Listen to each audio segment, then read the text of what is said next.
जीवन्मुक्तिप्रदं देवं क्षमापूर्णं जगद्गुरुं वन्दे परमहंसाख्यं नित्यानन्दाय स्वागतं। जीवन्मुक्तिप्रदं देवं क्षमापूर्णं जगद्गुरुं वन्दे परमहंसाख्यं नित्यानन्दाय स्वागतम्। आनन्दानुभवास्वादं सर्वरोगनिवारकं वन्दे पापविनाशक्तं नित्यानन्दाय स्वागतम्। आनन्दानुभवास्वादं सर्वरोगनिवारकं वन्दे पापविनाशक्तं नित्यानन्दाय स्वागतम्। नित्यमुक्तं निर्विकल्पं ध्यानलोकप्रदीपकं वन्दे शान्ति। Paramahamsa Nityananda, a compelling spiritual force of our millennium, founder of an international socio-spiritual movement, pioneer of a modern Vedic renaissance, born in the sacred town of Tiruvannamalai in southern India, a yogi by birth, fearless spiritual explorer, beacon of divine power, Paramahamsa Nityananda is today an inspiration for millions on the path. Adept in ancient mystical yogic sciences, researcher of the science of spirituality, Guru for enlightenment. Every year, Paramahamsa Nityananda shares with over 10 million people worldwide the treasures of his wisdom, the joy of his laughter, and the incomparable power of his initiation.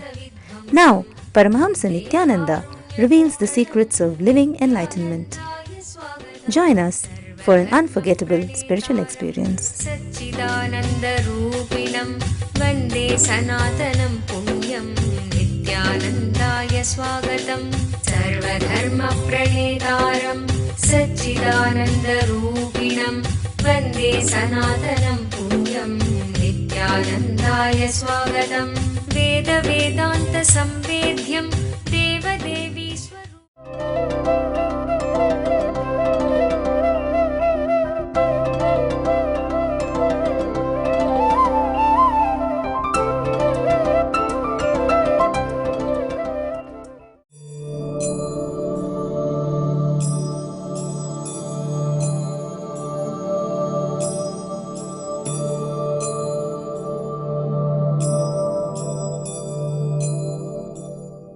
The greatest fear on the path is, at some moments you may feel you may drop from the Guru.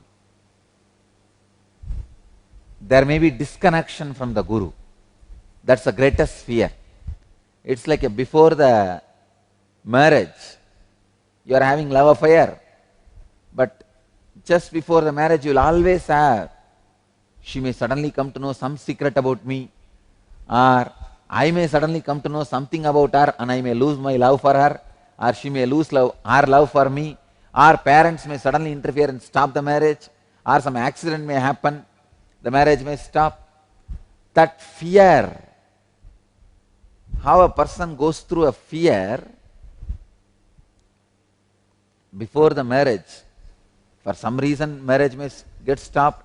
Actually there is no reason, there is no possibility the marriage can be stopped.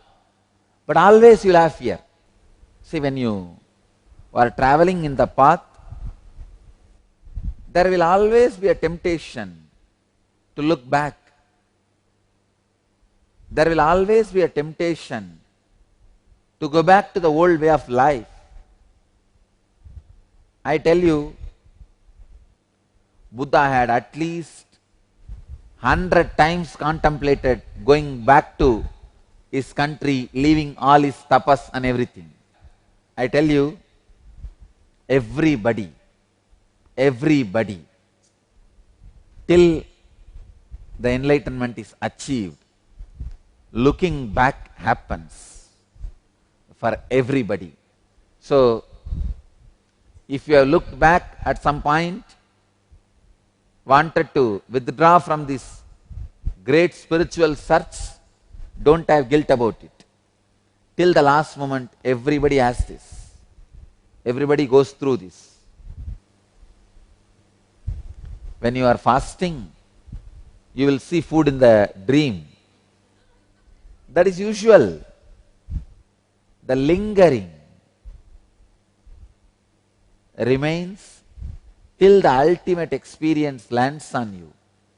That is why yogic sampradayas, yogic traditions, yogic literature say the pattern is not sin, only action adding to it or coming out of it is sin. Action adding to pattern or coming out of pattern means actions done based on the patterns, actions adding strength to the patterns. Only these two are sin. Pattern itself is not sin, because till the last moment the pattern will not break, pattern will not die. Only in the last moment pattern will die. So please understand, the objects of the senses turn back from an embodied soul that has excluded tasting them, but the inclination still lingers. Even that lingering ceases when he visualizes the highest truth. When the sense objects turn away from the body, desires remain. It's like you just quit the lower frequency life. You are here. You are working for the higher frequency of your being, the complete cognitive shift. Naturally, sometimes you will turn back. See, life is only if you are engaged, you are alive. If you are physically engaged, your body will be alive. If you are mentally engaged, your mind will be alive. If you are consciously engaged, your consciousness will become alive. That's all. When your consciousness is alive, every small thing, with every small thing you will be committed. You will be constantly committed. Being committed will be the personality of you, existence of you. Here, I am making you commit with your consciousness, engaging your consciousness, consciously being engaged. See, only when you are consciously engaged, your consciousness will first of all awaken. Till then, your consciousness will not even be awakened. Like a working hands build the muscles, working mind builds the creativity, working consciousness builds enlightenment. Especially if you are on the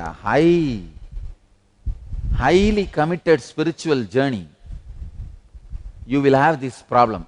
In the highly committed spiritual journey, there will always be looking back. Unfortunate are those who are looking back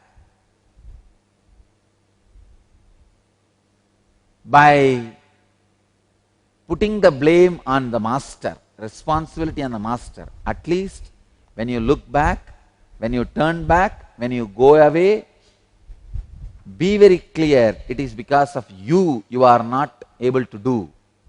Then the possibility for the future traveling, future journey is open. Welcome to Inner Awakening, the most powerful personal transformation retreat you could ever experience. In just 21 days, thousands are already experiencing the shortest route to constantly high energy levels, visible anti-aging, healing of chronic diseases, fulfilling relationships, and higher states of consciousness. What is the secret behind this transformation?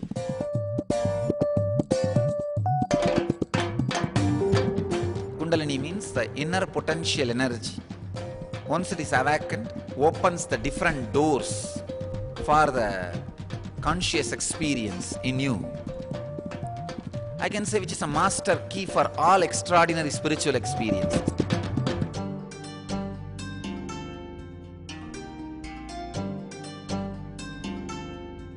This extraordinary program is conducted personally by Paramahamsa Nityananda in the vibrant atmosphere of Nityananda Dhyanapitham Ashram.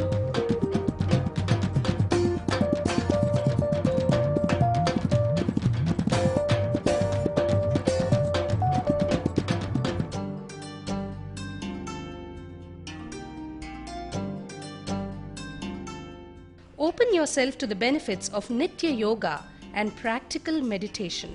Experience physical and mental healing. Discover simple ways to handle life with success. Above all, enjoy individual darshan and blessings from Paramahamsa Nityananda every day. Take 21 days for yourself and carry home the transformation of a lifetime.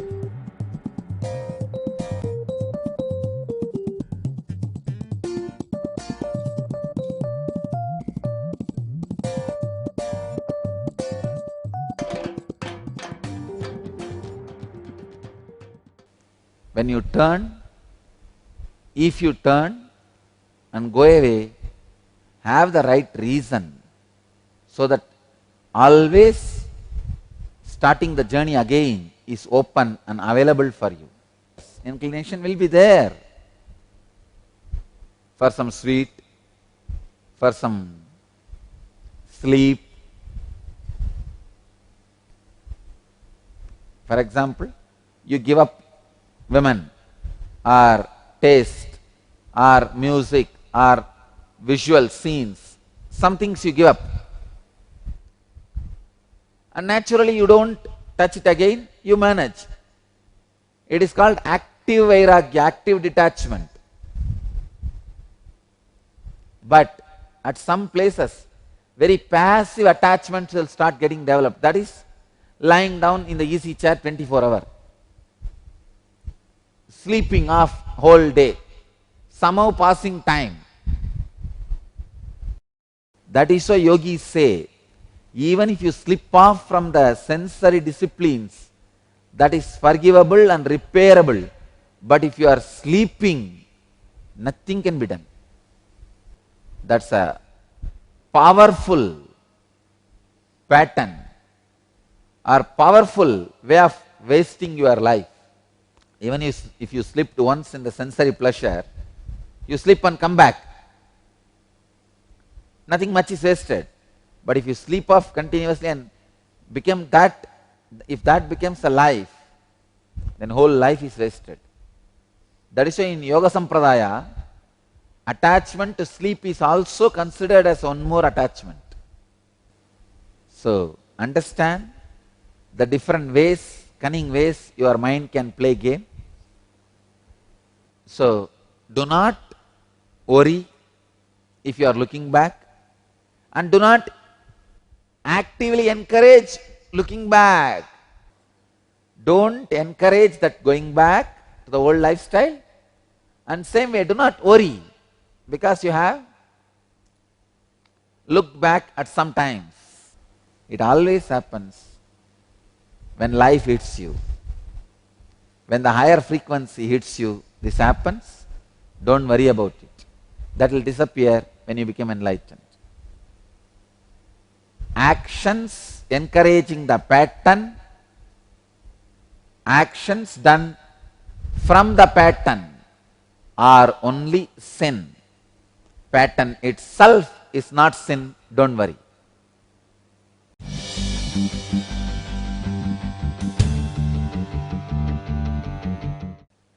Ganesh Venkat from Virginia, USA, and Nitya Veda Swarupa from Kuwait.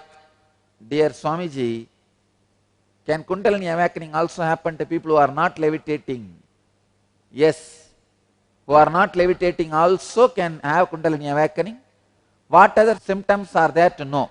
You will feel heavy, body will not even move. You will feel like your body is made out of stone.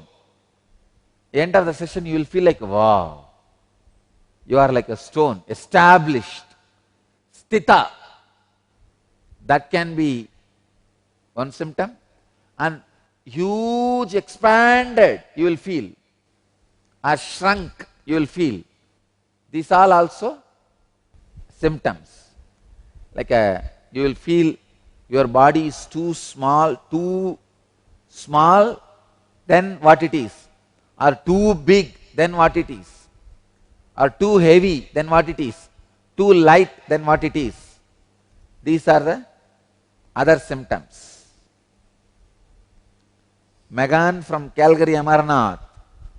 Can long-term problems like OCD obsessive compulsive disorder, and ADHD, attention deficit hyperactivity disorder, be resolved through Kundalini awakening? Megan, yes.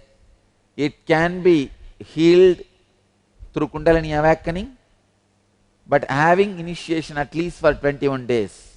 Ma Nitya Ramya from Singapore Center. Swamiji, with your blessings, I am 3 months pregnant.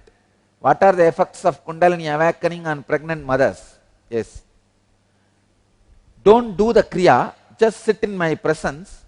When the Kundalini is awakened, you will prepare a high frequency conscious body. So naturally the conscious enlightened souls will land in the body. You will have yoga prashtas, or almost enlightened souls landing in your womb, coming to you as a child. Next question is from Sadhana, Vancouver, Canada. Parambujya Baba Nityananda ji, during Kundalini session, I felt like copper wire and immense amount of energy flow through all my chakras. I am wondering if any amount of energy stayed in my body and opened my chakras, or is just passed through. Sadhana, don't worry, it is not passed through. It is given to you. It is a gift given to you. It stays in you. Help me understand. I have no words to thank you enough for this powerful experience. Accept me at your feet. Sadhana, blessings to you. This Kundalini awakening will stay in you eternally. Next, Les Amir, Los Angeles, USA. In our usual mental state, do we inhibit the Kundalini energy from expressing itself? I can say, usually you do not allow Kundalini energy expressing itself, but I wanted to know more about what do you mean by the usual mental state. Are you meaning that regular agitation and irritation you carry, or laziness, lethargy you carry? What do you mean exactly by the usual mental state? Then I will be able to answer more clearly. But with a basic understanding, with normal mental state, naturally you inhibit Kundalini energy. Next, Preetham from Bangalore. What's the difference between cognitive shift and Kundalini awakening? When Kundalini awakening happens, cognitive shift happens. When cognitive shift happens, Kundalini awakening happens. One leads to the other leads to the one. That's all. Devendra Dubey from Ohio Satsang Center. If the expected fruits of an action are to be completely devoted and offered to someone or something that we love unconditionally, then would such an action bind us? Devendra Dubey, it won't bind you. It will not bind you. See, the person whom you love unconditionally does not need to be an enlightened being or your guru or God. Even if it is your wife, you are unconditionally loving her. And all the results of the action, your fruits of your action, you are offering it to her. Even then, it won't bind you. It will not bind you. So, it won't bind you.